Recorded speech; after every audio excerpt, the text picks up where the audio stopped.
జగన్నతుని కథ అనేది భగవాన్ శ్రీకృష్ణుడి, ఆయన సోదరుడు బలరాముడు, బలభద్రుడు మరియు ఆయన సహోదరి సుభద్రదేవి కథతో ముడిపడి ఉంటుంది. జగన్నతుని ముఖ్యంగా ఒడిశా రాష్ట్రంలోని పురీ జగన్నాథ ఆలయంలో భక్తులచే ఆరాధించబడే దేవుడు. ఈ క్షేత్రం హిందూ ధర్మంలో ఒక ముఖ్యమైన చారిత్రక పుణ్యస్థలంగా పరిగణించబడుతుంది. ఇప్పుడు ఈ కథను వివరంగా చూడదాం. జగన్నతుని అవతార కథ. ప్రాచీన కాలంలో ఓ రాజు ఉండేవాడు, ఇంద్రద్యుమ్నుడు. అతడు గొప్ప విష్ణు భక్తుడు. ఓ రోజు తనకు కలలో విష్ణువు దర్శించి నీలగిరి పర్వత ప్రాంతంలో ఓ దివ్యమూర్తి ఉందని తెలిపాడు. మునులు అతనికి వివరించారు. ఆ మూర్తి ఒక కర్ర మాదిరిగా ఉంటుంది, కానీ అది అత్యంత శక్తివంతమైనది. దాన్ని దారుమూర్తి అంటారు. ఇది స్వయంభూ మరియు ఆత్మశక్తితో నిండి ఉంటుంది. రాజు ఆ దారుమూర్తిని తెప్పించి విష్ణుమూర్తి యొక్క మూర్తిని తయారు చేయాలని నిర్ణయించాడు.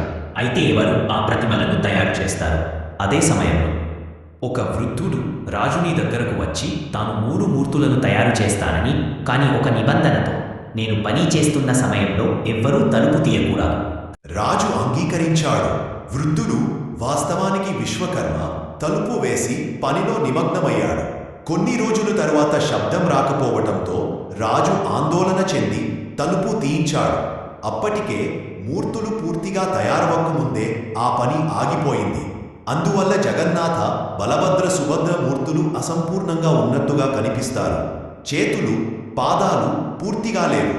జగన్నాథుని రూపం. జగన్నాథుడు నల్లని రంగులో విశాలమైన కన్నులతో, బలభద్రుడు తెల్లని రంగులో, సుభద్ర పసుపు రంగులో మధ్యలో ఉంటారు. ఈ మూర్తులు ప్రత్యేకమైన శిల్పశైలిలో తయారు చేయబడ్డాయి. ఇవి అత్యంత భక్తి శ్రద్ధతో ఆదరించబడే దేవతలు. రథయాత్ర. ప్రతి సంవత్సరం జగన్నాథుడు, బలరాముడు మరియు సుభద్రదేవి తమ ఆలయం నుండి బయటకు వచ్చి పెద్ద రథలలో ఊరేగిస్తారు. దీన్ని రథయాత్ర అంటారు. ఇది ఒడిశా రాష్ట్రంలోని పురీ నగరంలో అత్యంత ప్రఖ్యాతమైన ఉత్సవం.